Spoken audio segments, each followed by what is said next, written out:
Recent বিভিন্ন পরীক্ষায় অসমতার ম্যাথগুলা খুব বেশি এসে থাকে। সো এই ম্যাথগুলা সলভ করার আগে আমাদের বেসিক গুলা ক্লিয়ার থাকলে খুবই সহজে আমরা সলভ করে ফেলতে পারবো।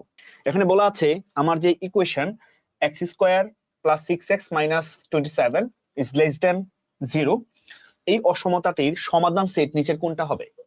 সো আমরা ইনিশিয়ালি আমাদের যে উৎপাদকের মতো যে বিশ্লেষণটা আছে এটাকে আমরা যে কাজটা করব যে x square plus 6x minus 27 less than 0, এটাকে আমরা নর্মালি উৎপাদক বিশ্লেষণ করব।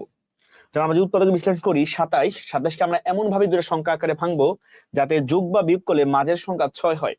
যেমন 3 নং 27, 9 থেকে 3 বাদ দিলে কিন্তু 6 হচ্ছে। সো আমরা এটাকে যদি উৎপাদক বিশ্লেষণ করি আমরা এটা পাবো যে x square plus 9x minus 3x minus 27 less than 0।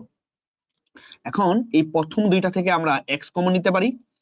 x common নিলে থাকবে x প্লাস 9, আর মাইনাস 3 কমন নিলে এই পরের দুইটা পার্ট থেকে 3 কমন যায়, থাকবে হচ্ছে x মাইনাস মাইনাসে প্লাস 27 কে 3 দিয়ে ভাগ করলে হবে 9 লেস দেন 0।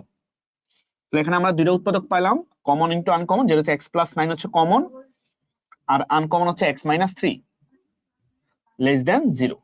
এখন এই যে দুইটা উৎপাদক পাইলাম আমরা এই দুইটা উৎপাদকের কাইন্ড একটু বোঝার চেষ্টা করি। এখানে বলছে x প্লাস 9 এমন একটা নাম্বার বা একটা সংখ্যা, আবার x মাইনাস 3 এমন একটা সংখ্যা যে দুইটা সংখ্যার একটু গুণফল কিন্তু নেগেটিভ।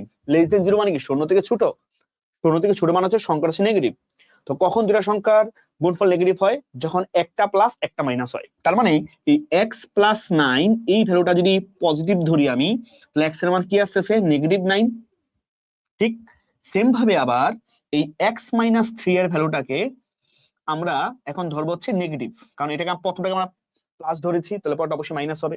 তাহলে আমরা এখন মাইনাস যদি মাল্টিপ্লাই করি মাইনাস x মাইনাস মাইনাসে প্লাস 3 লেস দেন 0, দেন এখানে আমরা কি লিখতে পারি যে minus x less than minus 3।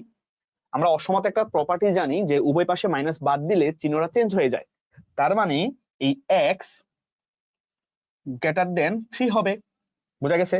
তার মানে এই যে দুইটা অসমতা পাইলাম x গ্রেটার দেন 3 আর x লেস দেন মাইনাস 9, এই দুইটা নাম্বারে কিন্তু আমি দেখবো কোন অপশনে আছে। যেমন দেখুন মাইনাস 9 3 মাইনাস 9 3 এখানে কিন্তু আছে। এখন এখানে ব্র্যাকেটের সিস্টেম আছে, তো ব্র্যাকেট কোনটা বা ব্যবধি ব্যাপারটা কিরকম? আপনারা সবসময় একটা ট্রিক অবলম্বন করবেন, যদি কখনো অসমতার মধ্যে ইকুয়াল সাইন থাকে, কি থাকে? Equal, like less than or equal বা গ্রেটার দেন অর ইকুয়াল, ঠিক আছে? এই লেস দেন থাকলে আমরা বা শুধু যদি ইকুয়াল সাইন থাকে আমরা সবসময় ইউজ করি থার্ড ব্র্যাকেট। হ্যাঁ, কি বললাম? যদি লেস দেন ইকুয়াল থাকতো তাহলে কিন্তু আমরা ইউজ করতাম, আমরা থার্ড ব্র্যাকেট ইউজ করতাম, ঠিক আছে? আর যদি ইকুয়াল নাই তাহলে আমরা সবসময় ফার্স্ট ব্র্যাকেট ইউজ করব, অর্থাৎ ইকুয়াল না থাকলে আমরা ফার্স্ট ব্র্যাকেট ইউজ করব। তো ব্যবধির মধ্যে বা কোন একটা সংখ্যাকে কিভাবে ইনপুট দেয়? ইনপুট হচ্ছে এইভাবে, আমরা প্রথমে ছোট একটা সংখ্যা বসাবো, আমরা ছোট সংখ্যা বসাবো, দেন হচ্ছে আমরা বড় সংখ্যা বসাবো। হ্যাঁ, ছোট সংখ্যা পরে বড় সংখ্যা বসাবো। হ্যাঁ, এভাবে বসানো লাগে আর কি, ঠিক আছে? তো ছোট সংখ্যা কত? মাইনাস 9 না 3? অবশ্যই মাইনাস 9, ছোট নেগেটিভ সংখ্যা অবশ্যই সবসময় ছোট হয়। আর পর হচ্ছে কমা বড় সংখ্যা যা প্লাস 3। এখন যেহেতু এখানে এই যে গ্রেটার দেন 0 বা ইকুয়াল নাই, ইকুয়াল না থাকার কারণে কিন্তু আমি থার্ড ব্র্যাকেট ইউজ করতে পারবো না, আমরা শুধু ইউজ করবো শুধুমাত্র ফার্স্ট ব্র্যাকেট।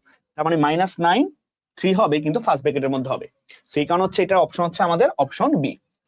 সো আশা করি ম্যাথটা খুব সহজভাবে বুঝতে পেরেছেন। তো ভিডিওটি যদি ভালো লেগে থাকে তাহলে সবাইকে বলবো পেজটিকে ফলো দিয়ে পাশে থাকার জন্য।